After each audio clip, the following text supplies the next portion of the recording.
Live from the Pathway Studios in Johnston proper. You are live from the Path.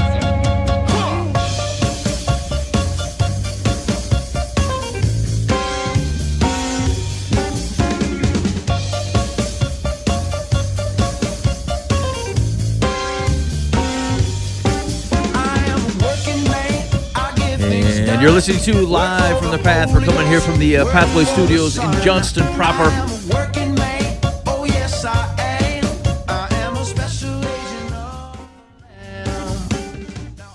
It's good to be with you. I was afraid that you were going to drop big news on me, like you were leaving the show. You left a very long pause, and I thought either he's going to say, "Look, I got some bad news. I'm leaving the show," or you were just going to get up and leave. And then we would have been in the straits. Shoot, I didn't mean to create like excessive drama. There was tension, definitely. Oh, okay. Well, I'm gonna keep that in mind for next time. That makes me feel good. I know how to set a scene. I know how to deal in a moment of consequence. I am the man. Bold indeed. Too much. All right, you're listening to Live from the Path. Thanks for hanging out with us so far tonight. Really do appreciate it. The show is going to go uphill because Jayne Blok is in studio, and then it's going to go downhill because Mike and I are also here. Yeah. I mean, there's just nothing I can do about that. That's the nature of the program. I'm the guy that unlocks the doors. Hey, I feel like we're going to investigate ChristianHeadlines.com.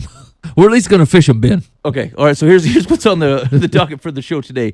We're going to randomly fish ChristianHeadlines.com. Okay, now How did you come across that site, Mike? Because I Googled Christian news. Here's the thing. It's like we've been doing the show, how long, Ben? 7, 8 years now? It'd be 8 years this year, yeah. 8 years. Yeah. In our minds, we've covered almost every topic known to man. Yeah. You know, like we've already hashed through it. We've talked about it. And so it leaves only current events and like the political landscape. And both of which are detestable to me. It's just really, really it's just going to be, we're going to battle it out for like 45 minutes or so. It's really hard to find fresh content. Most of our content is derived from a text written a long time ago. Yeah, you know? that's true, yeah. Not to say, which is the reason we bring in guests, right? The reason we like to have guests in is because God is a living and active God, and he does big things in big worlds everywhere, and and the Holy Spirit is moving throughout the world doing crazy things. But if they don't write about it on ChristianHeadlines.com, then we don't have anything to talk about. So we have to go find people and bring them in, and so we can hear about what God's doing in their life, and that's kind of where we're driving our content. But in the mean cracks of the sidewalk between guests, we fish places like ChristianHeadlines.com. I mean, okay, hold on. We're going to talk about two. Okay. I'm going to pick two out randomly from the top headlines on ChristianHeadlines.com. Chris Pratt attends Christian concert featuring Matthew West and Zach Williams. Crazy. I mean, that's the top headline. Dude attends Christian concert. I mean, I get who Chris Pratt is, but like, he's just what? I don't even want to click it to know the details of the article. If there's more than one paragraph there, they've overdone it. They've creeped on a concert somewhere and said, "There's a guy," and then they wrote it up. It's a gossip hound, Mike. Yeah. It's a gossip rag. I'm not saying it's righteous. I'm just saying it's what we did. Okay. What was the other guy? Zach Williams? Who's that? Yeah, he's the is that old church choir man? No, Chainbreaker. He does the Chainbreaker. Is that the same as the old church choir too? No, I don't think so. Yeah, it is. No, I don't know. Old church choir, Chainbreaker. No, it's the same it's not tune. the same thing. All right, it might not be exactly the same, but probably written by the same guy. No. Okay. All right. All right. So we'll dip into that. We're also going to do. I can't find the intro. Here's the deal. Most of y'all ain't going to know the difference. But there was a segment on the show called Non-Biblical Signs of the Apocalypse. So you look around, and these are things not contained in Scripture anywhere, but it's a story in the news, and you're like, you know what? I feel like the world. This has got to be it. The end is near. Yeah, the end is near. Based upon what's going on in the world today, I just the Lord can't tarry anymore. Yeah, this stuff cannot be continued. What to go I on. created for good, you've made for apery, and so we're going to talk about that. You can take your she-apes back out of here. This is not going to happen. So we'll go through those, and we'll go around the room and see if we can. We're going to decide whether this is sufficiently enough to bring the world to a close, or whether we got some more time. There might be hope yet. Yeah. Okay, and so the redeeming part of the show is we're going to talk to Jayne Blok. Jayne, thank you for joining us online from the Path. Thank you for having me. Well, you're very welcome. And so here's the thing. I don't know how to say this, Mike. This is how I've come across Jayne. I was creeping on the internet, like the ChristianHeadlines.com. Yeah. Like where they were waiting outside the show to see who went in there. I was creeping on websites. I think the websites are designed for this, right? To find folk. But I was out there. I was out there looking for people to say, hey man, we should bring some tunes onto the show. Yeah. Because of the poor quality of the show recently. Yeah. And certainly we needed someone who would be really good and could redeem the show. And certainly this is when Jayne shows up. And I didn't tell her like the whole show was kind of riding on her shoulders. Oh. But it is kind of that's the cut and dried business of this thing. Is I heard was listening to some folks, and I saw the stuff that she had out there, and I thought, well, hot dang, Yeah. I think this solves everything. This is going to change our fortune. Yeah. Here's the thing: is we front loaded all that on Matthew West, and he didn't come in. That's right. That's Well, right. He like- split. He split and went out with what's that Williams character Yes. and Pratt. Chainbreaker or Do whatever. whatever they do. Yeah. So anyway, we're going to talk to Jayne, and we're going to get to know about her. She's going to sing a few tunes and generally raise the level of the program. And then to end out the show, we're going to do some advice on Dear Life from the Path. Mike, do you have you got a preview on this stuff? Yeah. Well, hold on. I had one ready in the tank, and then I'd forgotten about it because I got stuck on that Matthew West thing. What is that a reference to? What? Have one in the tank. Like what? Boy, I'd prefer not to answer. I'm not sure. It's either has to do with a missile or toiletry. It's either one. I'm just not sure. I wasn't prepared All right. for you to ask more about it. Sorry, it just wasn't the phrase caught me off guard. Okay, one was about parents blaming the teenagers' friends for their underage drinking. Okay. Obviously, that's definitely the deal. And then the other one was someone that was upset. Oh, someone wrote in upset saying that a cruise is a hard-earned vacation, not a shopping trip for your friends. What? Yeah, I can't wait to read this one. This Okay. one I'm most excited about. Okay, so that's what we got going on the show today. Excellent. Let's get to this. So first, let's talk a little bit to Jayne. Jayne, so I'd already said thank you for coming on. Let's do this. Let's introduce yourself just a little bit. Tell the folks a little bit about your background, and maybe about like your what you feel like your musical influences are. Sure, yeah. So I'm from everywhere. I've traveled a lot in the past couple of years, even my whole life. Hey, And- that's true. I was asking just before the show started, and it was a Johnny Cash song, really. You know the one where he names all the places in the United States? That's where Jayne is from. Yes. I was originally born in Canada and moved here when I was about 6. And I started playing music in 3rd grade. I started playing flute, and I went all the way to college. I was a music major in Oklahoma, and I got my Bachelor of Science and decided to pick up the guitar. That's quite the jump from the flute Yes. to the guitar. Plus, it's a bigger instrument. It's a little heavier. Yeah. But people think you could mean business, or you may have committed a crime. You very rarely see flute players enjoy a life of crime. But people play guitar, it could go 50-50. Yeah, that's true. So would you say that so I'm really interested. Was it more that did you foray into writing songs or whatever on the flute? Yes. So I started writing songs in 2008, and I played them primarily for composers' concerts and whatnot. But I wrote for about 7 different instruments, flute being one of them, clarinet, bassoon, drums, and I used to write ensemble pieces. Yeah. Yeah. Do you like score them all out and have them on? I did. Yes. Man, that seems really cool. At least you got something to show for yourself. You're like, I scored this thing. Look at this. Yeah. Did you ever think that you could write tunes for movies? I think that would just be the tops. No, I never even thought about doing tunes for movies. I was writing them for causes. So one piece that I wrote that was an ensemble piece, it was written for invisible children. Yeah. And just kind of the hardships that, kids that don't have anything. I just wrote it for them. And Wow, to I'm try a to real get out schmuck there. based on what you've said. I want to write tunes for movies. She's like, Hey. yeah, I did something real with my life. So that's cool. So I think most people, when they think of folks writing songs, like when you have words at your disposal, this is not going to sound right because it's going to sound like it's easier. But like that's how most people are able to communicate emotion or ideas and things.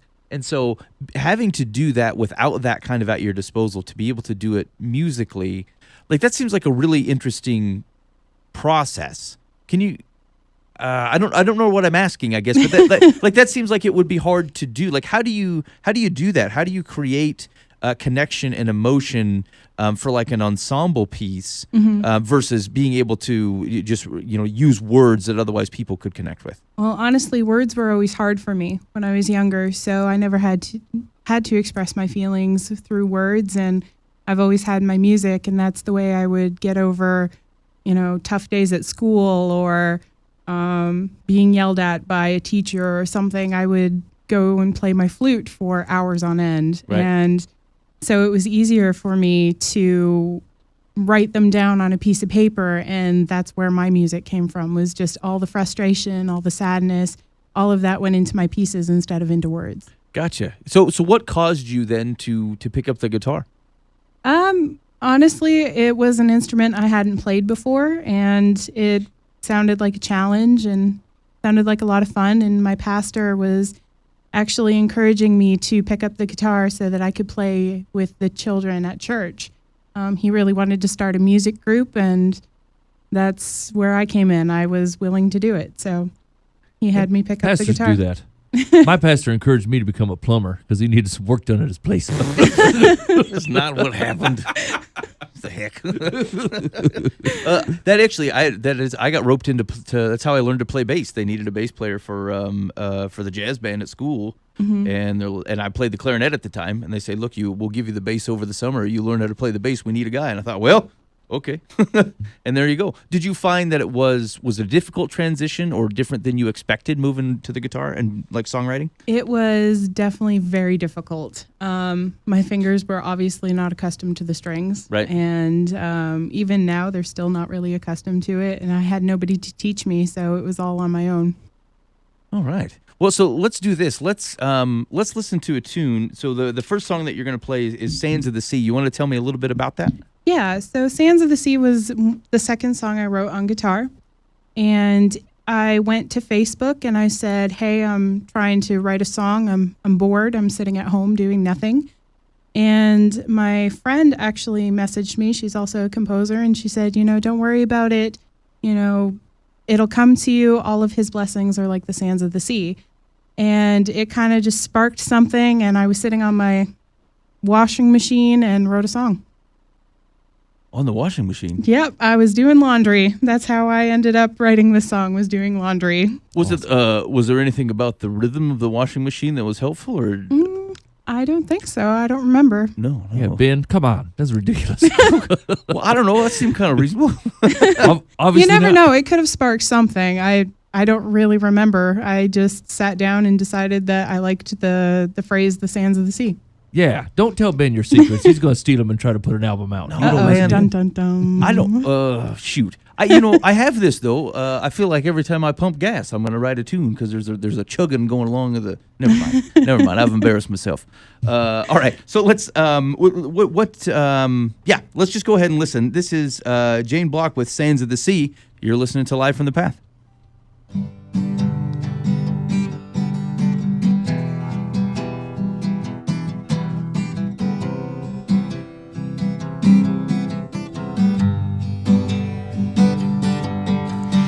When I am weak, you give me strength. On restless nights, you hold me tight. Surround your love closer to me. Bring your love when I'm in need. 'Cause your blessings are like the stars above, uncountable like the sands of the sea, scattered throughout my life with you. Thank you for loving someone like me.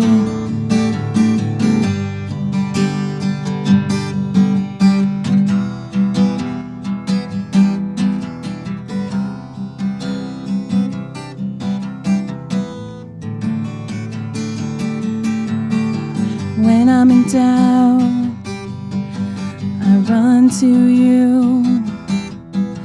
And when I'm scared, you pull me through. Hold my heart deep in your grace. My soul longs, yes, even faints. 'Cause your blessings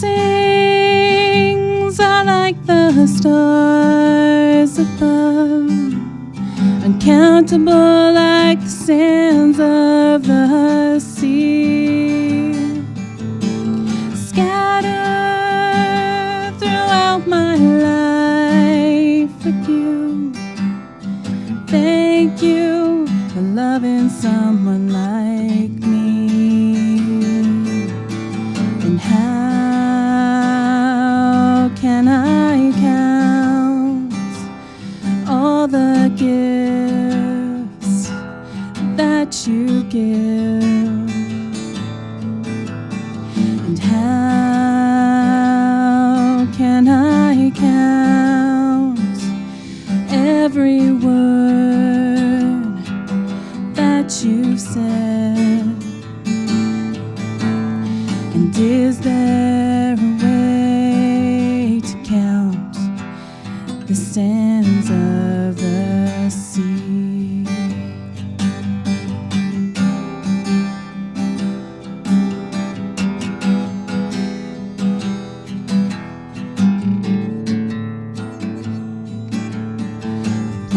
Blessings are like the stars above, uncountable like the sands of the sea, scattered throughout my life with you. Thank you for loving someone like me.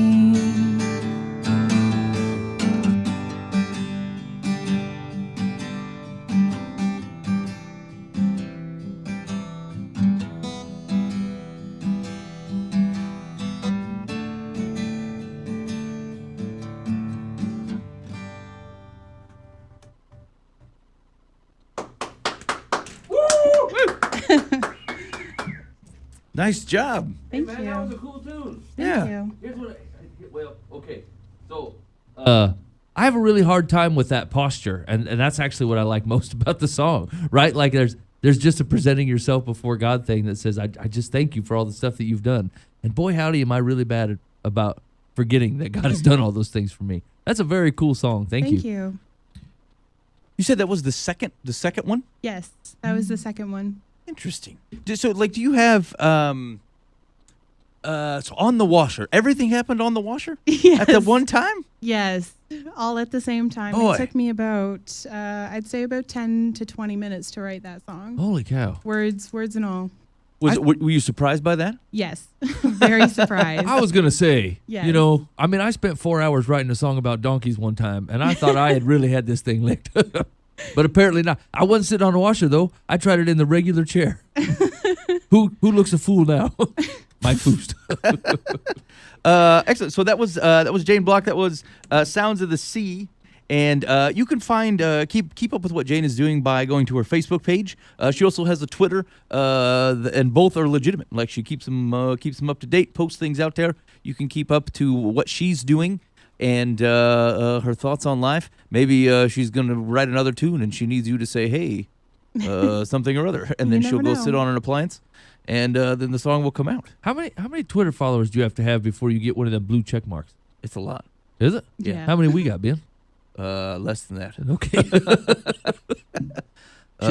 Yeah, I mean, I only have so many family members. I'm running out of uncles. Actually, every once in a while, someone I don't know likes something or like retweets something. I'm like, what the heck's going on here? That is scary, actually. If you check your Facebook and someone likes something, you're like, who is this guy? Yeah. And then you turn around and reverse creep them. You're like, what's your deal? And they're like, he lives in Colfax Mingo. You're like, Colfax Mingo? Where is that? How do I know you? Do you still find do you still like write songs instrumentally? Like, do you still find yourself going to that? Or are you primarily writing on guitar now? Or Sometimes I go back and I use a program called Finale, Uh-huh. and sometimes I go back. I think the last one that I wrote was I think it was called like Rocky Mountain Reflection or something like that. yeah, And it was all about just being in the Rocky Mountains and how majestic they are, and you know, my dad telling me that we're running out of gas at the top of it, Oh, right. and yeah. thinking that we're not going to come down. So it's a very interesting piece, and it was a lot of fun to write. Do you have any recorded versions of these tunes that you've written? I do on some of them. I think I have a YouTube page for them. I don't keep up with it very often. And I think it's like SJCB Compositions or something like that. And I have some of my instrumental pieces that I wrote. I had to get that YouTube page in college. So they told me I had to have an outlet for my music so that my professors could see it. Oh. Well, that's a weird thing to say. I mean, it doesn't sound encouraging the way they're saying it. They're like, we're going to grade you on your performances. I'm like, great. Oh, my gosh, this is going to be terrible. Oh, man. Boy, Ben, we're going to creep on that YouTube page. Yeah, we're going to check it out. All right. Sure. Yeah. Can you still download stuff off of YouTube? Yeah. Okay, excellent. Okay. Anyway, let's check back in with the ChristianHeadlines.com. Okay. Professor may have solved the Amelia Earhart mystery. Hey, there was did she fly the Spirit of St. Louis? Yeah, I think that's Is that one. the name of the plane? Yeah. There's a girl, one of my daughter's friends was over at the house this week, and she said she was doing a report on Amelia Earhart or whatever, and then she claimed that Amelia Earhart was related to one of the presidents, but then she didn't know the name of the plane that she sailed in, and I thought she was making up things, and I couldn't tell, and so I need that piece of information to rebut a 10-year-old later.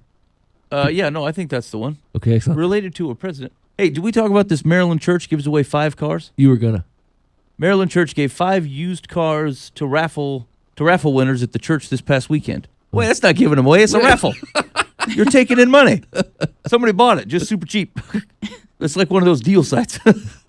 Let's see. One of our founding values as a church is that we are outrageously generous. Okay, I love that. And we strive to live that out in everything we do. We wanted to mark the celebration with an act of generosity that overshadowed the great blessing of the building we received. The cars included a Chevy Cruze, a Toyota Corolla, a Nissan Sentra, Ford Escape, and a Dodge Journey. Now, here's the thing. I mean, this is going to sound bad, Mike. This is going to sound real bad, what I'm going to say here. I'm ready for it. But, I mean, I don't consider a Toyota Corolla outrageously generous. I mean, I drive a 2003 Blazer at 280,000 miles, right? So it's not like I drive the height of anything. But if you're going to say, hey, we are outrageously generous, I mean, you should give away Suburban stuff. Yeah. I mean, if people found out that you were giving away mid-sized sedans, you're giving away some 4-wheel drive monster. That's cool. Yeah. I mean, it's still cool, though. Yeah, it is. I dig on it. Maryland church, give away 5 cars. Okay, right on. That really is the best we have to offer, though, Ben. As far as Christian news goes, what else? Billy Graham. Yep. Israel. No, that's about it. Man, that's rough times. That's the headlines. That's the news right there. Okay. Hey, so I've been telling you we wanted to catch up with Matthew Loftus's 2 parts on it was the fallout from like the Harvey Weinstein stuff and like a culture of the Me Too movement, the culture of sexuality. Basically, what's the way forward here? I like Loftus. I think he's a pretty reasonable dude. And we're going to talk about. I think we'll talk about the second blog post next week. Okay. It is out there. In fact, I didn't even pay attention. I looked at it, I think, just this past week, and he had published it 2 days after the last time we talked about the first session on the show. So if you go to mereorthodoxy.com and just do a search for Matthew Loftus, and you can see his articles out there. He's got some good ones on healthcare that we've talked a little bit with him about. But just read through those, and I would say it is full of, like, there's nothing revolutionary in there. It's just an emphasis on basically what we understand biblically on how to interact with folks. Yeah. Right? Like you stop bad things from happening. There's you don't overreact, you don't underreact, you just react in the appropriate fashion. You put the right protections in place, but don't overdo it. And so it's like a combination of everything that people on all sides are talking about. And he's like, yeah, this all kind of makes sense. Let's put it together. Yeah, actually, we were just talking about that before the show about trying to fix problems, with gray problems with black and white answers, and Loftus has always been pretty good when we talk to him about some of the healthcare stuff. He's pretty good about saying, look, some of these concerns that people are bringing up, they're legit. You can't just push them off the side and act like they're not issues or that the things that they're saying don't have a little legs to them. And so it is a gray problem. There are some mindsets that have to change. There's some tolerance that is not necessary, and there's some overall, for heaven's sake, some humanity in here. You know what I'm saying? Yeah, I mean, I think that's the thing. To your point, where people are trying to give a would you say gray answers to a black and white problem? No, other way around. Black and white answers. Black to and a white gray answers problem. to a gray problem. I think we get so focused on trying, not talking through the actual ways to solve a problem, but because of a particular kind of way to solve a problem is attached to a belief system, whether it's a political affiliation or something to do with the denominational distinctions or whatever it is. It's the opposite of Pharisaical behavior. Well, no, it is. It's like Pharisee behavior. Yeah. Except for what you're doing is you're finding the thing that's 2 steps away from the thing you're trying to defend, and you're defending it through kind of that outer wall. And so you don't even have to actually have reasonable conversations about things because you're so afraid that if you give an inch, it will imply that your core belief system is wrong or the other thing that you're fighting about that's related to it is wrong. And like it's stupid blindness. Anyway, I think he does a fairly balanced job. The name of the article is Moral Formation and Sexual Abuse, Parts 1 and 2. Learning to love what is good by loving one another. It's nothing. Here's the thing: it's nothing you ain't read in the Bible already, and that we don't know, except for like we recognize the impact of not practically following, of not having it reflect in what we do and having kind of a moral backbone to some of these things. They express themselves in ways that are often horrific for us not guarding the line. And I don't mean like necessarily saying conservatively guarding the line. What I mean is that we're just not holding true to the character of the God we serve, and to the extent that that's reflected in these types of situations, like this is where our moral groundings come back to. So it's a good article. We'll talk about it next week, but I just want to give you a heads up that it was there. It's actually I've had a conversation with a couple people. We've been on this spiritual discipline kick. Ben and I have been battling this back and forth for 2 or 3 weeks now, and I don't know, like this, it just keeps coming up and up and up and up and up. That if you a lot of things that we argue about, a lot of the stances that we take, a lot of the decisions we make in our own lives, good, bad, or indifferent, they're all filled with our own effort, you know? Mm-hmm. And I think a lot of it has to do with not being able to feel like if God's not going to show up, then I'll fill in the gap until he does. You know, I'll just keep handling these things until he shows up and does what God does, right? And it's like God's the runner of the night manager at a get and go or like a convenience store. And you're acting like he steps out for whatever, and you feel like you are now the manager. Yeah, of the store. God's out having a smoke. Yeah. I'll take care of this place until he comes back and starts running the store again, right? Yeah. I'm assistant manager Mike. I'll manage it until he shows up, right? And if you're not careful, in not a condescending way, I say this, but an omniscient way that includes myself, right? If you're not careful, it turns out that you never actually had Jesus working at your place, right? Like you didn't. And this is where it starts to sound pharisaical, right? But this is where where the rubber starts to meet the road, right? Like you cannot continue to have this life as a Christian or lifestyle as a follower of Jesus Christ if you spend 0 time with him, 0, or even let's say 10 minutes, or let's say you studied for the Bible study because you have 5 dudes you're supposed to meet with, or a home group that you're supposed to study for. So you went through your half a chapter of Romans or whatever, and so you're like, I'll study up on that. You studied to learn. And you studied to be able to interact in a conversation in a group of people. Those aren't bad things, right? But like, don't fool yourself into thinking that you spent time with this God that you're serving. You didn't. You learned something about him, which is always good, and you learned how to be with his people, which is also good. But like, you missed the flagstaff. You know what I'm saying? You missed the center part of this thing. And insert everywhere I said you, and then I'll put my own name in there. Yeah, right. Yeah. Like I do that, right? And so like, I don't know. It just keeps coming up and up and up that we've got to carve out some time for this, and you shouldn't even have to carve. We should start with that, and then let everybody else fill in. And that might mean some hard decisions for you, right? Like there's some stuff you got to drop, some stuff you got to say no to. You just got to set some priorities here. But it just I was talking to somebody else today. It was about the presidential election, right? They were all geeked up about it, and they're like, I didn't know if I made the right decision, or blah blah blah, and all this. And I said, have you spent any time with God this week? And they're like, what's that have to do with the presidential? I said, here's the thing: is some of the decisions that I've made over the last couple of years, I've just been really worried about. Like, am I handling this right? Am I interacting with these people in the right way? I just feel like everything's a struggle. And then I pray about it at night, like, God help me. Did I do this thing right or whatever? But like, I showed up 5 minutes to bedtime, said, God, I did all this stuff. You saw it. What do you think about tomorrow? And then I fall asleep, and then that's it. And there's nothing wrong with talking to Jesus before you go to bed. I do it every night, right? But like, rarely do I touch in for any amount of time. Do I read the Bible just to read it? Like just to say, look, I don't understand the Psalms. I can't read like this. I can't write like this. This poetry is blank to me, right? But if that's the section of the Bible that I have to read to let him speak into me, for a lot of people, it's Numbers. People like to skip over Numbers like I hate this Bible. You know what I'm saying? It's just a bunch of blah, blah, blah, blah, blah, right? Well, good. That means Numbers is a book of the Bible where you're not reading to learn anything. You're just reading to be with God. Like, give that a shot. Find a book of the Bible that it's just not your gig. You don't love it. It doesn't jump off the page to you. It's just kind of there. And that's the time you're going to spend with God and say, look, speak whatever you want to me. I'm going to read Numbers, and then I'm going to kind of gray out like I normally do when I read Numbers, and just come my direction, and I'm going to hang out and to try that for a while. But I think it's really important that of all the things that we look at and that we sometimes measure, the amount of time that we spend actually in God's presence and interacting with him is probably very embarrassingly small. Yeah, and a lot of it's just tied to a worry about doing. We have a lot of stuff in our minds. We are not called to not to just think life abundantly, right? Like we've been saved into an abundant life, and I feel like we don't know how to live it very well, nor do we've put any practice into it. Yeah. Right? Like we know how to think about what it should look like. We ponder it a lot. We want our soul to jump. We want to feel one way or another. But like a lot of I won't even limit to the New Testament. Like it's a very tangible faith that we have. That's why we follow a living, walking, living, dying Jesus, resurrecting Jesus, right?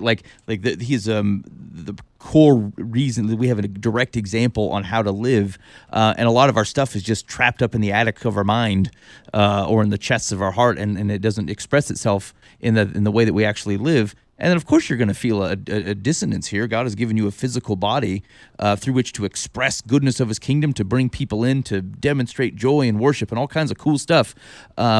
And it doesn't seem to make it past the blood-brain barrier up there into what we do. And the thing is, we're not very good at it because we don't ever practice, right? Like we don't ever spend time talking. We don't spend time doing those disciplines. It feels harsh because of the word discipline, but like we just don't do the things that otherwise Jesus did to stay connected to the Father. And then we're surprised that like we can't just talk to someone about Jesus. We get freaked out. It's because we literally have never done it. Like we don't know we don't know how to do the thing because we never practice the thing. We don't spend enough time like engaging with God and that kind of stuff. And I think it's people back away from it because they're afraid that it's like a works-based righteousness, but like it's part of the means of being able to live abundantly. Yeah, I mean, if you looked at your relationship with your spouse the same way, you'd be like, look, I don't have to spend time with you. You know what I'm saying? And you keep trying to make me like it's a big deal in this marriage. Right. Like that's a foolish way to look at it. I would like to spend time with you, and I would like to be in relationship with you. Yeah. And like that is a direct outpouring of God in his church. And so I was just reminded of this today because I was talking to a guy about giving money to the homeless guy. He's like, man, you shouldn't give it to him. I'm like, why? And he goes, what if he's going to buy booze with it? I'm like, here's the thing. If I spend time with Jesus, I feel like he's just going to straighten this out for me so I don't have to struggle over these decisions so bad, right? If I'm supposed to give this particular man money, then God will be like, yeah, give him money. If I'm not, then God will be like, no, not that dude. It's not the right time. You know what I'm saying? Like, we just want to make a set ground rules. Like, I never give money to homeless people, or I always give money to homeless people. They're God's people. It's for him to decide. And maybe if I had hung out with him that morning, maybe he would say, yeah, that sounds like a plan. Right. All right, you're listening live from the Path. We're hanging out in the studio with Jayne Blok, and again, you can find her on Facebook and Twitter. Also, in the nethers of YouTube. No, I'm gonna find it. Got compositions. I'm gonna add 10 views to that thing. We're gonna find it. I'm gonna listen to it. All right, so here's the thing. I couldn't find the intro music, so we're gonna have to do non-biblical signs of the apocalypse without the appropriate introduction. You want me to at least say the phrase? Yeah, go ahead. Okay. Non-biblical signs of the apocalypse. Okay, that's it. Okay. That's congratulations. So here's the premise of the quiz here. I'm going to give you a story, legitimate news story from the day. And here's the thing. What was it? The thunders, 7 thunders of Revelation, right? You don't know everything. No. Or when he's talking to Daniel, he says, "Shut up the book. No one gets to know." That's right. And so, is it possible that some of these news stories are the things where Daniel was seeing them, and he's like, you know what? This harkens the end of the time. Yeah. What if they're in the book? Okay. Yeah, I'm ready. Yeah, this could be it. So that's the question. Is this a non-biblical sign of the apocalypse? Jayne, are you ready over there? Sure, let's do this. Okay, that's right. I knew you'd be excited. All right, here we go. This is from the Mirror. From London. Super rare mustache cloud spotted over town. Okay. Hold on. Let me show you a picture of this cloud just so you can dig on it. Oh, come on. That's Hulk Hogan, Ben. No. Hold on. I got this. There it is. Okay, can you see it? Oh no, you can't see it yet. There it is. Look at that mustache cloud. Oh wow. Okay. All right. So hold on. Let's go back to the story. See what we got about this. Hulk Hogan's mustache has been spotted in cloud form, also known as a horseshoe cloud. The formation is one of the rarest around. Ooh, and appears only for a matter of minutes before dissipating before the end of the world. It doesn't say that part. I added it for effect. The wispy handlebar shape was spotted by Christy Grimes in Battle Mountain, Nevada, U.S. on Friday, and shared online by the National Weather Service. Wow. Let's see here. To truly understand how mustache clouds are formed, we recommend you extensively study meteorology. What? What the heck? That takes all the fun out of it. I don't go to read the news to give me a to-do. Man, they must have grabbed a dude like that's bitter against his own college ways because he's like, you should go to meteorology school like I had to. Otherwise, no mustache information for you. Let's see. The Farmer's Almanac. There we go. Franklin's got this. Also has a handy explainer. Horseshoe vortex clouds, also known as mustache clouds, form at the edges of horizontal cylinders of rapidly rotating air, essentially tornadoes tipped onto their sides. Dual tornadoes, Mike. Oh, that's cool. Vortices form from updrafts created by powerful supercell storms. The energy of the vortex shears away a small amount of water vapor from a nearby cloud formation, then bends the small cloud into a semicircle around itself as it rotates. I don't know. It looked pretty happy and sunny when you showed it, so no double tornado wisping nuttiness. Yeah, I mean, I hear what you're saying, but maybe it's disguised like an angel of light, Mike. You ever think of that? Oh, I mean, mustache cloud looks happy and stuff, but really it's some demon cloud. It is kind of creepy. Okay, anyway, so there's a handlebar mustache forming in the sky. The words such as vortex and rare and tornadoes and such. What do we think? Sign of the end is near, or we have more time, Mike? Boy, Ben, I feel like we have more time. I mean, it could be a staple. It could look like it could be a staple or a what's that game where you hit the balls with croquet mallets? It could be a croquet stake.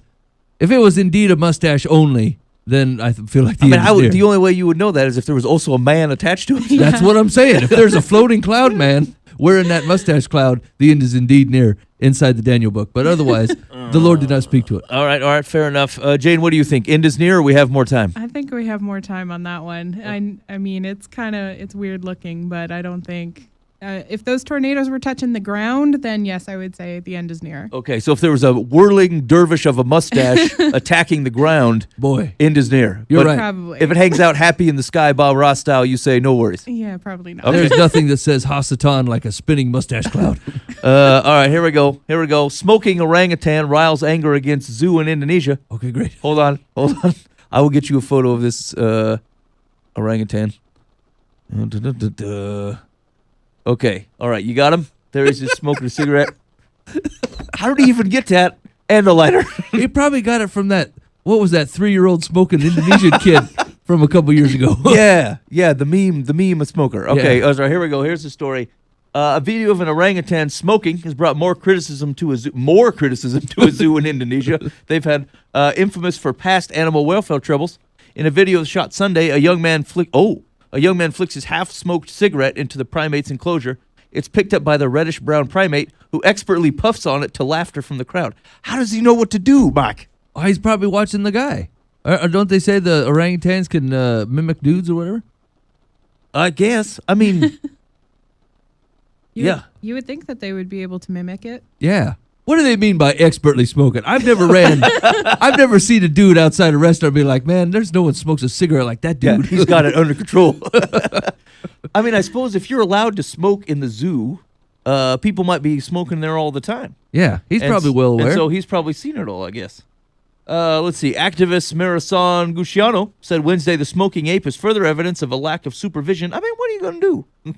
I mean, you do what we do and put up no smoking signs in the zoo.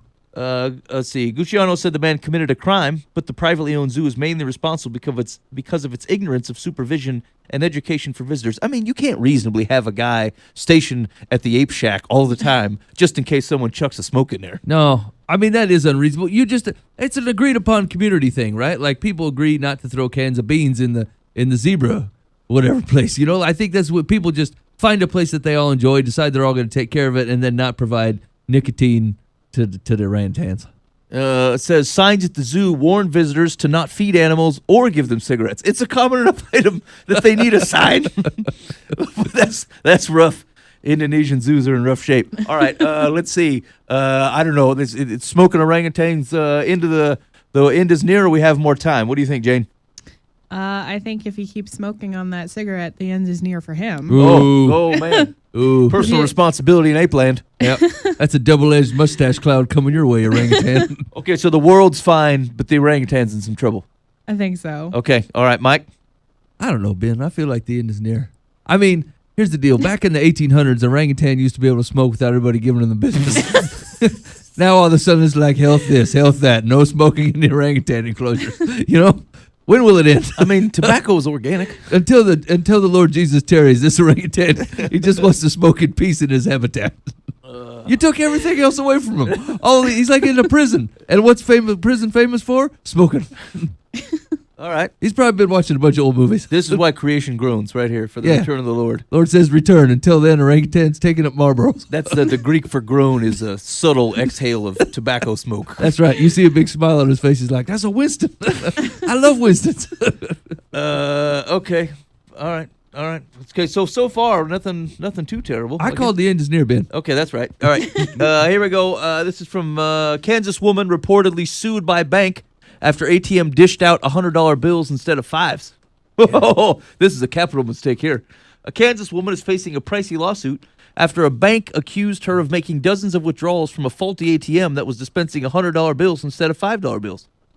The Central National Bank in Wichita claimed in a January 22nd lawsuit that Christina C. Ochoa knew the ATM wasn't functioning properly, no doubt, and used it to receive as much money as possible.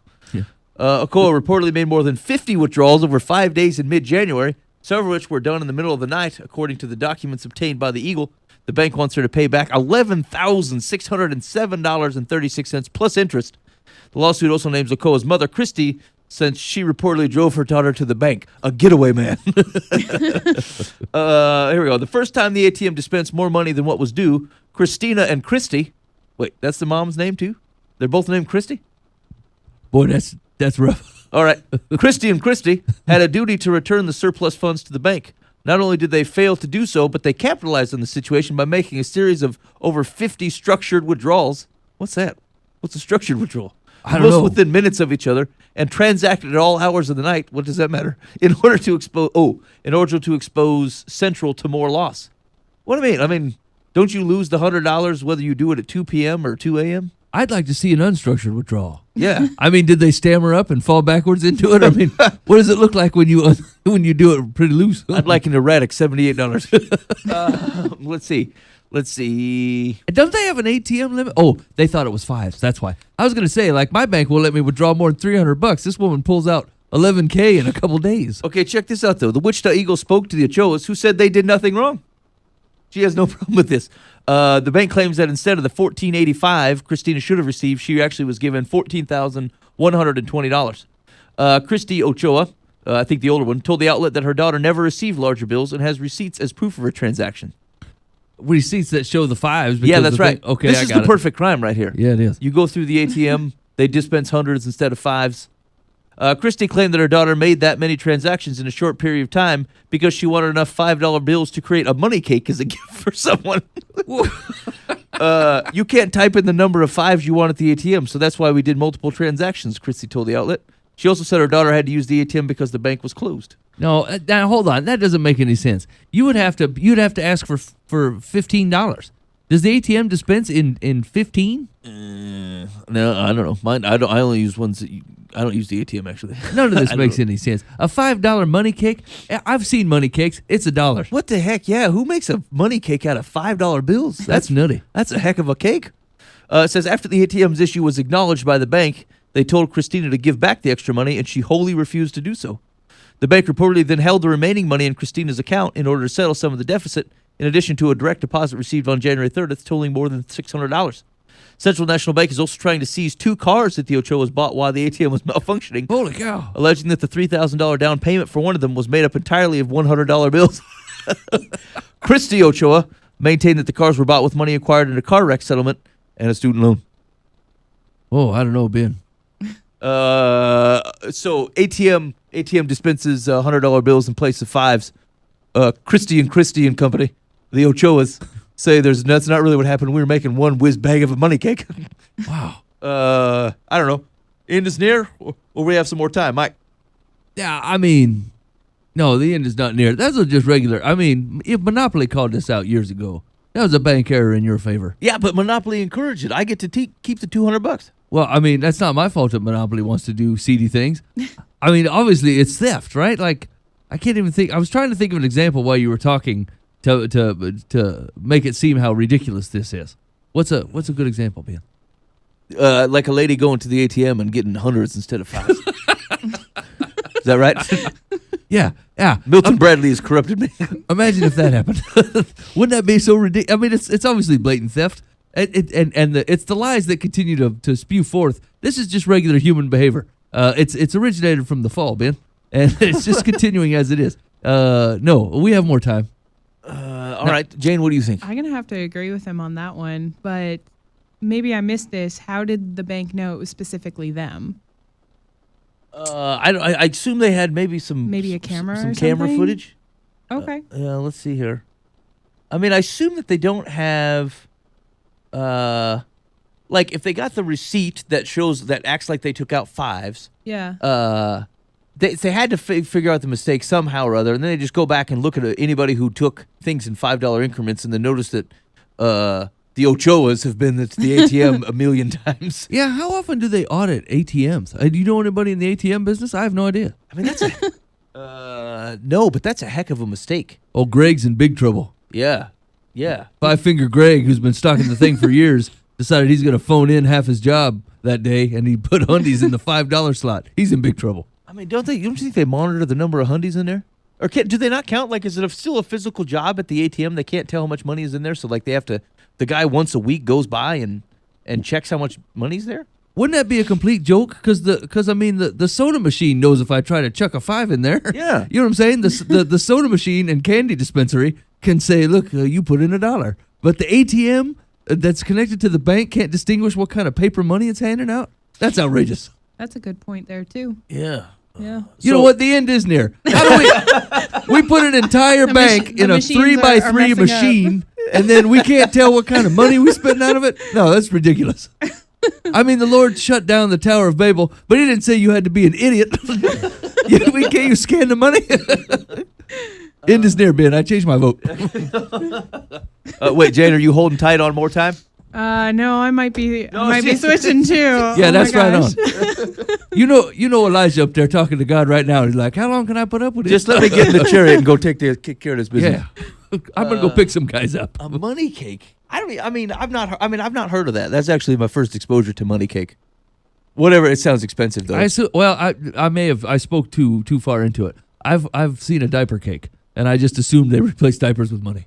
It could be, or it could be for like a wedding or something. Yeah. Okay. Like you just have 5 sticking out of the cake? Yeah, maybe. I always thought I could make big money at weddings selling $1 bills to people for the dollar dance. Who forgot? You know what I'm saying? Like I bring a stack of singles with me, and then when guys are like, "Oh man, I don't have any ones for the dollar dance," I say you this one for at least a 5, right? Yeah, for they a don't 5 have spot. ones. Because you don't want to look like a doofus at this wedding, you know. I bet I could make at least $25. Yeah. Okay, that's a good idea. Unless I went to the ATM beforehand, and then I make millions. Because Greg works everywhere. You know what's suspicious about this though is like the bank does seem like it's really overstepping. Like to the extent that they got too much money, I feel like you can certainly sue them to get it back. But like, I don't know how you can seize 2 cars. Like, there's no way for you unless you can tell that if they could put together that the money that came out of the ATM was the one that they had, they wouldn't have to sue them. The Ochoas would be in jail. Yeah. Right? Like, why isn't this a criminal matter? Here's the thing. I mean, like businesses make mistakes all the time. An $11,000 mistake, not really that bad. I'd let it go. I'd have filed insurance against it and not brought it up again. That's true. It's more embarrassing, really. Yeah. I mean, they probably got 15 ATMs in that town. Now everyone's going to be hitting them up for multiple transactions, wearing out the cash motors that are pumping out bills all the time, merely because they think the same thing's going to happen to them. That's the worst thing you can do in the banking industry is let people know that you are untrustworthy to be able to sort money correctly. I would have let this one completely slide and not ever brought it up. Yeah, and this article is kind of written weirdly. Like, who is it they were talking to here? Was it someone at the bank? The first time the ATM dispensed more money than what was due, Christina and Christy had a duty to return the surplus funds to the bank. Not only did they fail to do so, it was that capitalized on the situation, structured withdrawals, transacted at all hours of the night in order to expose Central to more loss. Like, it's overly amped up language. Yeah. And you exposed yourself to more loss when you hired Greg. Yeah, that's true. Boy, he's inept. That poor guy. He should go smoke at the zoo. He probably got off early that day and thought, this is a great life. And then over the weekend, all this stuff happened, and they called him up, and he goes, well, I had no idea. I was out smoking with his orangutan. I didn't think there was going to be a big comeuppance. I mean, here's the thing. Would you feel like, what would be your gut reaction to seeing an orangutan smoking a cigarette? Orangutan. Is it said orangutan? Yeah. There's no G on the end of it. Would you, I mean, like it said people were laughing. I feel like gut reaction, it's just because it's so odd, right? Like I feel like it might take you about 10 seconds and you're like, hey, wait a minute. Someone should put a stop to that. The orangutan's probably harming himself. Certainly he's not a tobacco smoker. Or you should find out if Greg gave him some smokes or whatever. But like, I think at the offset, I don't know that you can blame a man for seeing the orangutan expertly puffing away on this cigarette and not have at least a mild guffaw on it. Do you begrudge Jane? Do you begrudge a man having to laugh at that for just at least 10 seconds? Maybe 10 seconds. 10 seconds. Anything past that, you think he's overdone it and he's cruel. Yeah, maybe. There's a thin line to cruelty and general enjoyment, and it's at the 10-second mark. I think I would be the one to like stop and stare for a little bit and go, what am I witnessing here? Yeah, those are non-filters. That's bold. I feel like if I saw a giraffe smoking, that'd be way different.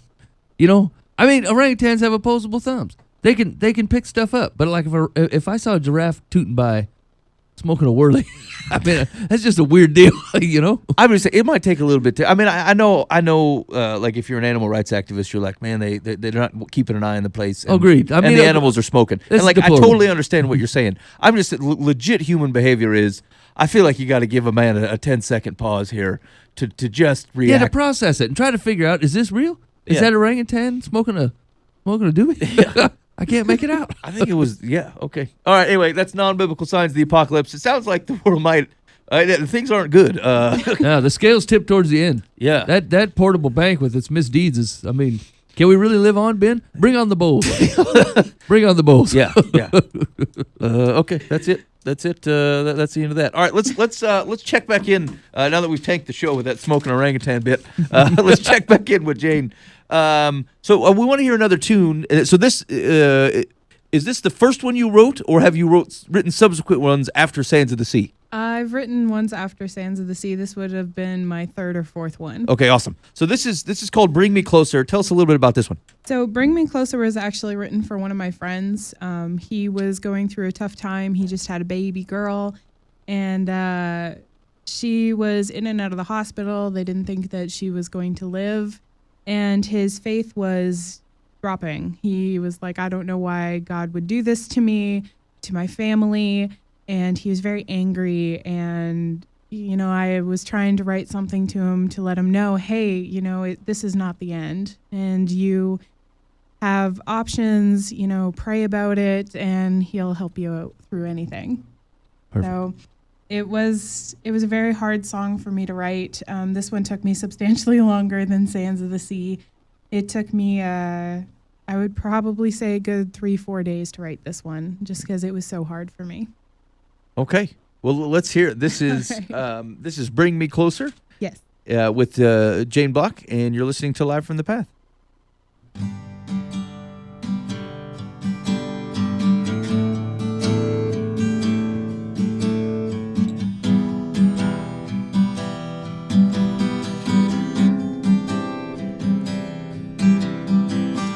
My eyes are weak from all the crying. Hands are tired from all the lies. You are the only one that understands me. Save me from the world when my throat is dry and my eyes are failing. I'm sinking fast. I'm sinking fast. And come, be my refuge. Save me from the world I know. And help me understand you. Come, hear my heart and save me from eyes that overflow. Bring me closer to you.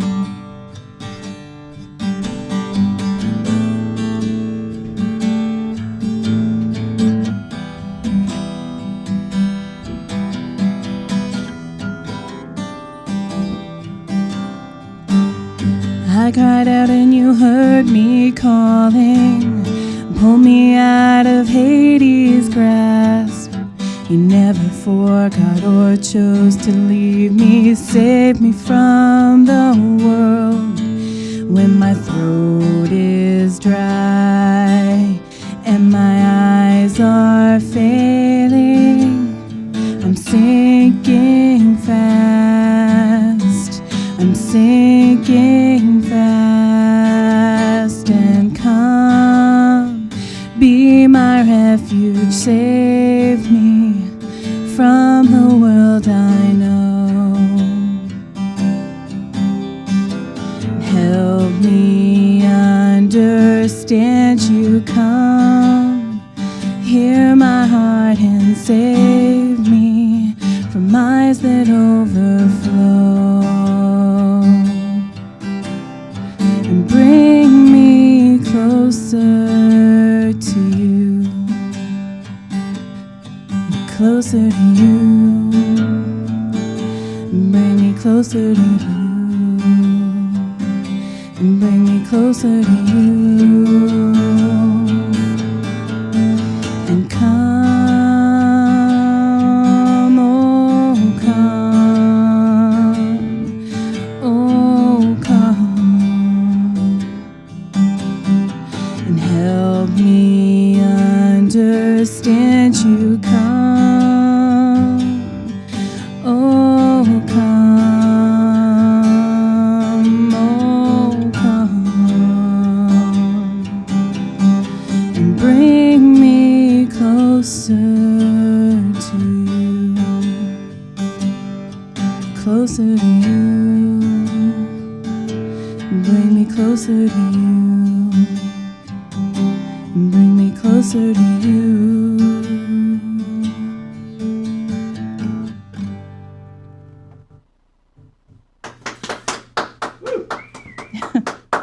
Excellent. Thank you. That is a beautiful song. Thank you. Did you shoot. Okay, it left my mind what I was thinking. But like it's a very that is a difficult thing, right? And some of it goes to a little bit what we were talking about earlier. I think is when your faith rests in your mind and in your heart. It is that is a thing, and it is a good thing. And then there are times in life when that stuff gets just so exposed, right? Mm-hmm. And it becomes much more of a reality. And it wasn't that it wasn't real before, but you're taking the full brunt of, I think, of what it is that you had in your mind. Yeah, and there's a lot of people that go through a lot of tough things, and they feel like the weight of the world is just on their shoulders, and that he's just forgotten about you. And that's something that I wanted to change for my friend. He was just like, I'm done. I don't know why I ever believed. And I'm going, well, you're sinking, and I know you're sinking really, really fast, but you want to ensure that, you can still feel his love. He is working with you. And his baby girl is now 6 years old. So, she pulled through all the medical issues that she was having, and he wants a copy of this song, and I let him have all the chords and everything for it. So this is one of his songs that I wrote for him, and he's very thankful that I stuck by him, and that I just let the Lord go through my voice and my music to touch his. Yeah, absolutely. Well, it's a cool gift. What a cool gift to be able to use your talents in that way to provide support and encouragement, and for God to work through you in that way. Very, very cool. So you can find more about Jayne. Again, you can go to her Facebook page. You're looking for Jayne Blok, and on the Twitter. And you can check that out. And obviously, the clips from the show will be posted at livefromthepath.org, so you can dig on those at any time. Hopefully, sometime either this week or next week, we'll have those out there, and you can listen and share and help people get to know Jayne and her music and the things that she's up to. Hey, real quick, before I forget, we're going to close out the show with a cut from Egypt Ali. Mike, remember Egypt was in here with Driven 11? Oh, yeah. And here's the deal. I'll say this about Egypt. She's got the most interesting Facebook feed. Like, the stuff that she ends up doing and the people she ends up doing it with. I mean, you just can't comprehend it. No, she wild. Yeah, the stuff that she's got going on is just impressive. And so definitely follow Egypt on Facebook. But she has a new album coming out called Cathedrals, and it's releasing April 1st. And so what we're going to do is we're going to debut one of the tunes for you called As I Am, and we'll close the show out with it. So we're going to do some advice on Dear Life from the Path, and then we're going to let you to dig on that song, and then we're going to talk to Egypt next week about the album. And we are going to do that? Yeah. We're hooked up. Is she calling in? Or? She's going. Yeah, we're going to Skype in. Okay, that's cool. I got to work that out. Oh, wait a minute. Did you ask her already? It's not going to be that Matthew West thing all over again. No. She asked. Who did I write and I got completely denied on coming on the show? Man, I can't remember who it was. It was a flat out denial too. Like as soon as they found out it was us, they're like, "Yeah, he's busy." Oh, it's Perry Noble. Yeah, it's Perry Noble. Yeah, it's not gonna happen. That was the best. Yeah. So anyway, I've got to listen to a few of the tracks off the Cathedrals album. It's very good. It is very good. So yeah, you can. She'll be here. She'll be here and talking with, well, not here, but we'll do a Skype interview with her next week. Did you ask her if she wanted to be on the show, Ben? No, she asked me. She wanted to. Did you want her to be on the show? I don't know. These sound like lies. Yeah, no. Or it's an imposter. It's somebody else. Either way, I'm very excited. What if it's Palestine, Ali? We won't even be able to speak. Here's what we're going to do. So anyway, that's how we'll close out the show, is one of the cuts from her album, upcoming album on April 1st, As I Am. And so we'll talk about that. Then in the meantime, Mike, we have people need some advice? Yeah, I'm ready. Are you ready? No, I think I'm ready. Dear Life from the Path, my 15-year-old daughter, Jenny, went to a sleepover with her two best friends from school last Friday. Mm-hmm. Parentheses Penny and parentheses Ginger. Holy cow. Okay, her friends' phony names concocted by mom, I'm guessing, are Penny and Ginger. Okay. Penny's parents went out and left the girls alone. Mm-hmm. They drank some beer. Okay. Jenny and Ginger were sober, but Penny also drank some hard liquor and got very drunk. I found out about it following the Monday after. Wait a minute. Sorry, Penny's her kid? No, her kid is Jenny. I wish you'd have chose farther apart fake names. Yeah. Jenny, Penny, and Ginger. Okay, sorry, go ahead. Okay, Jenny is the lady's daughter. Okay. I found out about it the following Monday after Penny texted my daughter and Ginger to tell them how upset and disappointed her parents were and that they were demanding letters of apology from all three girls. I thought it was over the top, but realized Jenny was in the wrong. Really? That same day, Jenny wrote them an email with a heartfelt apology for disrespecting everyone by drinking in their house, for drinking their beer without permission, and for allowing their daughter to get drunk, not being a true friend and trying harder to stop her. Now, the fifth day after the email was received, my daughter is disappointed that it was never acknowledged. Penny's parents have been known to be dramatic in past dealings with other students and parents. Will you advise me on what I should do? I feel I should let it go and let Jenny figure out how she should choose her friends. She has ditched a friend who wasn't a good influence on her without us forcing her to. Love, Jenny's mom in Canada. What the heck? What's the question? Yeah, I'm not even following what she wants help with. She told a very long story and then seemed to be upset that the parents did not return a, "Hey, I got your email about your apology. Love it." And then asked her what she should do because her daughter Jenny has ditched Penny as a friend. And it made it sound like that's a good idea. So I would say if you're okay with her ditching her as a friend, then what are you concerned about what the other parents think? or like whether you got a response or not. Well, I'm You're not the world police. I mean, just you're gonna have to let it go. If they've severed ties, they've severed ties. If you think they should continue the relationship and it's just something they need to work through, then yeah, I would follow with the parents. And frankly, it just seems like something we're talking about anyway. This whole thing is said very weirdly. If it's maybe Jenny is the one who's upset, then I would just say talk to her about it. Because, there are people that aren't going to answer you in life, but it's how you deal with those experiences. Yeah. I mean, what are you going to show up back at their house and say, look, I got... Did you get my email or Yeah. didn't you? I drunk at your place. What? And here's the thing. This is slightly off subject, right? But like, you should have made that apology in person. Apologies are best delivered in person. Yeah. Email apologies are lame-o. And so, I mean, it's just better to eat that stuff right face to face. And so you wouldn't have had this problem if you went over to her place and said it and told the parents. That's right. No ambiguity, because you would have been there. Yeah. And if they here's the thing, if they stubbornly refused to open the door and act super childish, that would have answered your question. You'd be like, you know what, I can't deal with this. They're not answering. I mean, the door. you did everything you could. Yeah. I don't know, man. This was disappointing because frankly, I just didn't feel like there's a question to be had. All right, I'm going to give you secular's advice. Okay. Secular says there is plenty of blame to go around. Penny's parents shouldn't have left 3 teenagers alone with liquor available. I think that's not true, actually. I mean, how old are the kids? 15. I mean, you left a pot and some spoons in there. They didn't stab themselves with the spoons and then kill a dog with the pot. You got to teach your kids stuff. You know what I'm saying?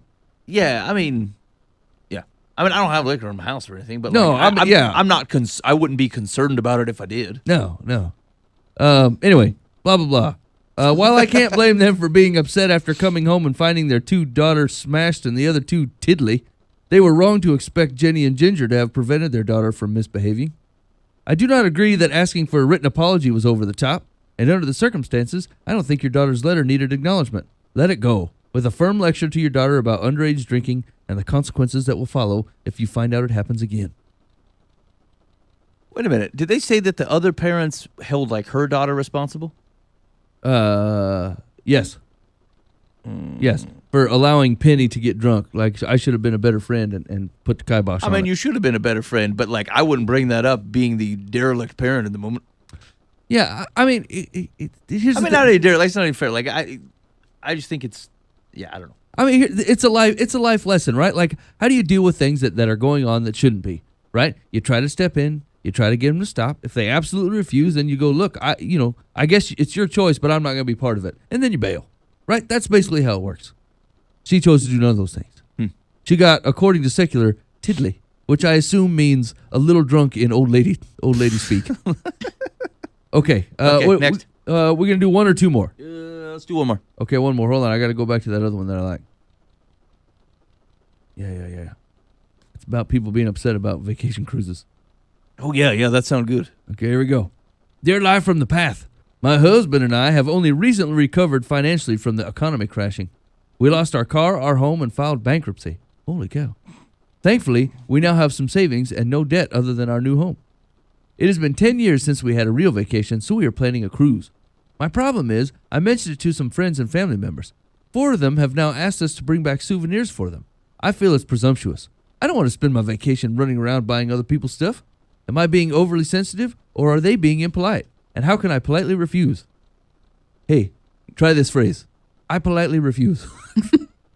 Hey, Ben, ask me if I can get you a souvenir while I'm on my cruise. Hey, Mike, you pick up a souvenir for me while you're on the cruise? I politely refuse. Look, I did it. Hey, but you're going somewhere. Doesn't that entail you buying me something? Yeah, noted.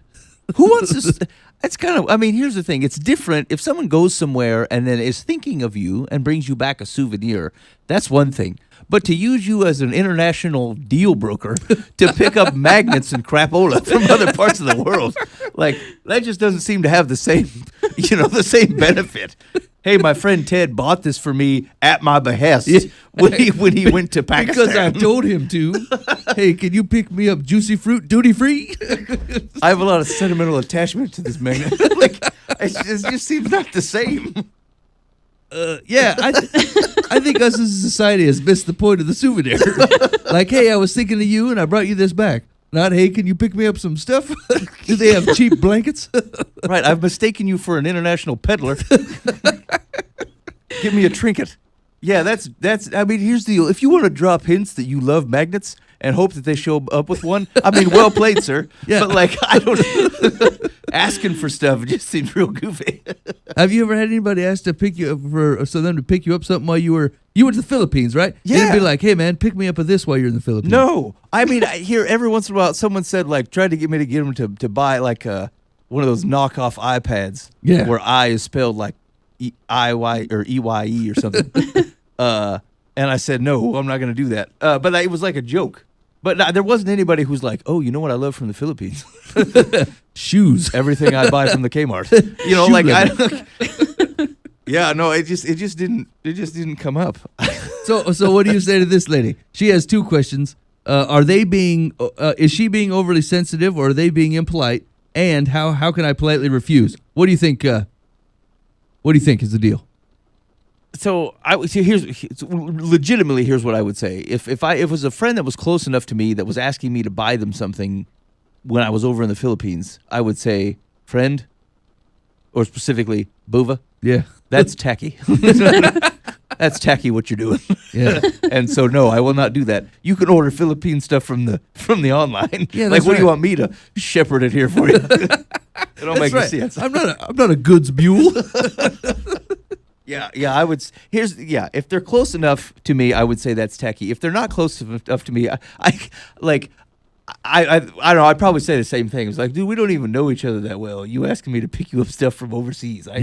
It's not gonna happen. Why don't you look on Amazon? Yeah, yeah, everything. Yeah. Jane, what are your thoughts? Are they being impolite, or are we overly sensitive to this? No, I don't think you're being overly sensitive. No. I think that if they were a good enough friend, they would know not to expect anything. And, you know, if you were like, I went to Mexico on a cruise and nobody asked me bring them a souvenir, but I ended up bringing my brother something just because I know him. He loves specific things. So of course, yeah, I bought him a souvenir. Yeah. But I think if it's a friend, I don't know. It depends on how close my friend is.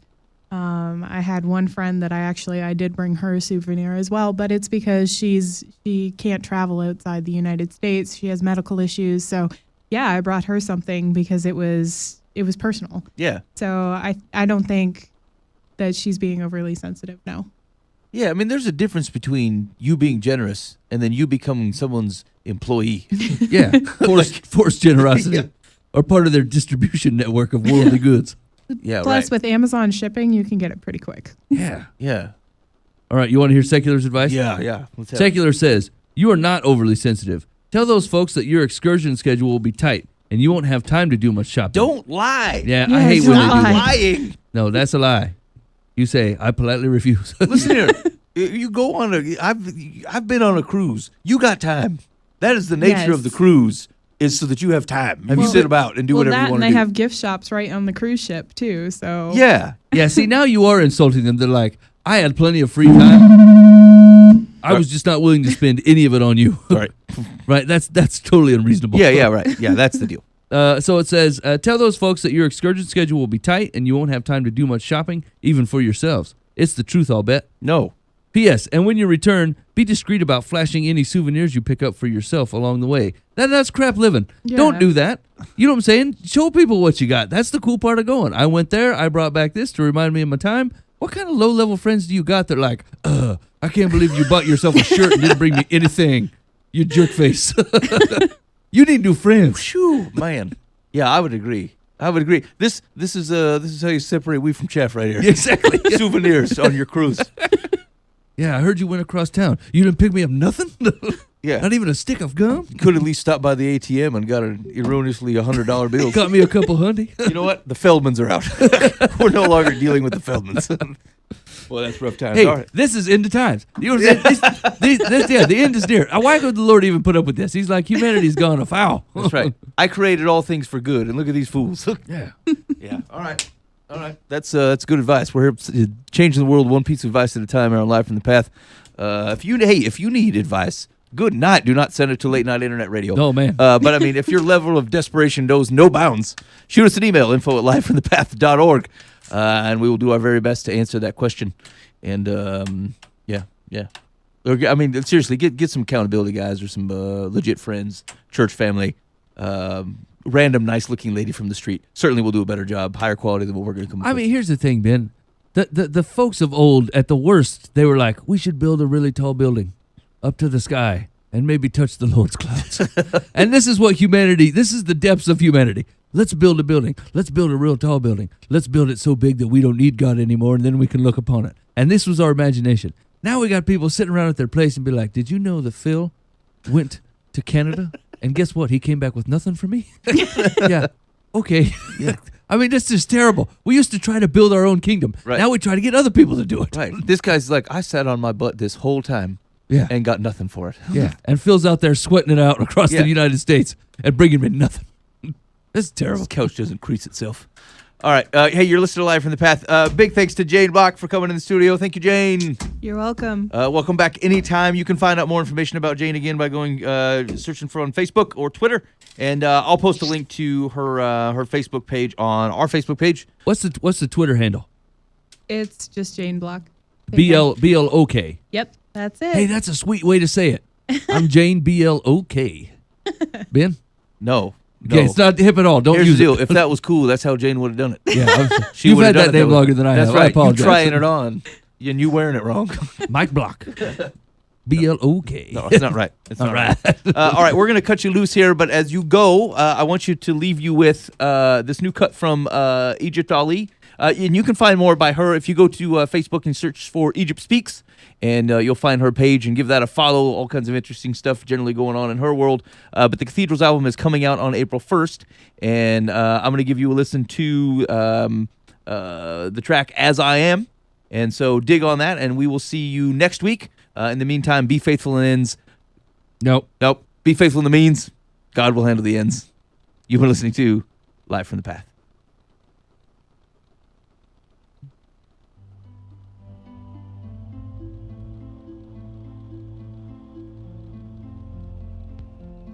I'm coming as I am to who you are, 'cause your grace is enough for me.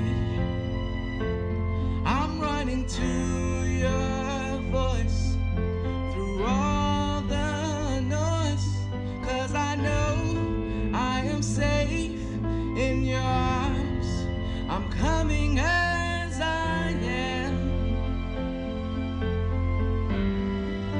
I'm coming as I am.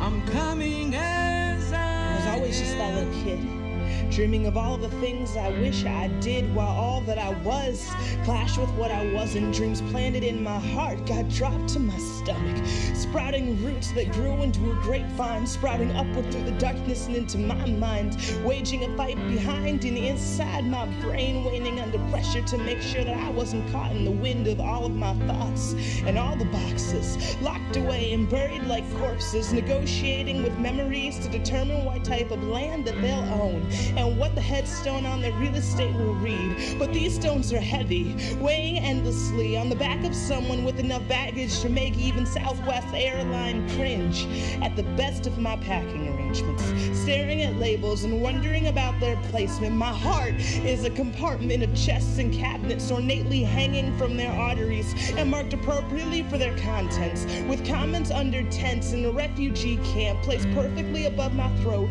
waiting to be sent to somewhere better with more hope, but trapped in the disarray of the siege warring behind my face that keeps pace with the machine gun fire of my thoughts, ambushed in the nighttime, praying for quiet within my mind. I'm still looking for an armistice to assist in the peace negotiations. When will the fight finally cease, letting the blind finally see?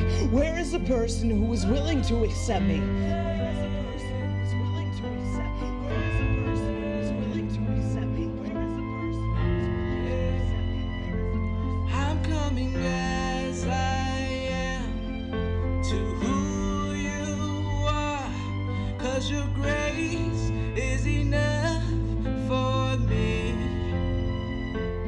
I'm running to your voice through all the noise, 'cause I know I am safe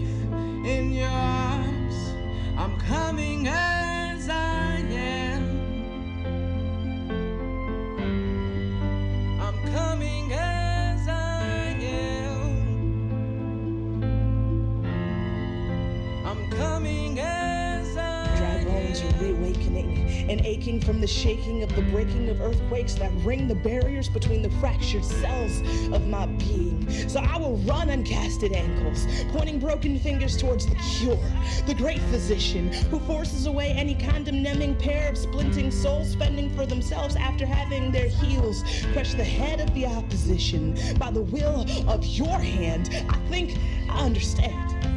I get it now. I was never meant to use glue for you to stick around because I am stuck in the presence of your love like surround sound. Divorce papers thrown on the ground now. You have taken all of my confessions and you have made me whole. Accepted my handshakes and called me beautiful. You gave an orphan a choir, told her that she's home. You've taken all of my brokenness, unafraid of my mess, and made it a message, a monument from the wreckage. Take it all away, till it's only you inside. I know I'm still a mess, but I know that it's in you I will find peace when the world is in storm. Refuge when I'm not sure where I belong. You will take all of these boxes and tell me I'm still lovely. You saved all of my messages. You told me you were proud of me. I come to find you and healing because I know that you still can. I am here because of all that you are and nothing that I am.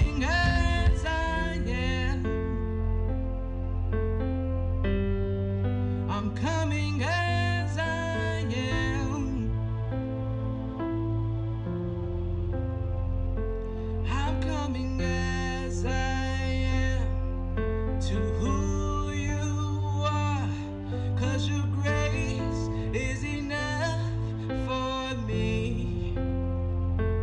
I'm running to your voice through all the noise, 'cause I know I am safe in your arms. I'm coming as I am. I'm coming as I am. I'm coming as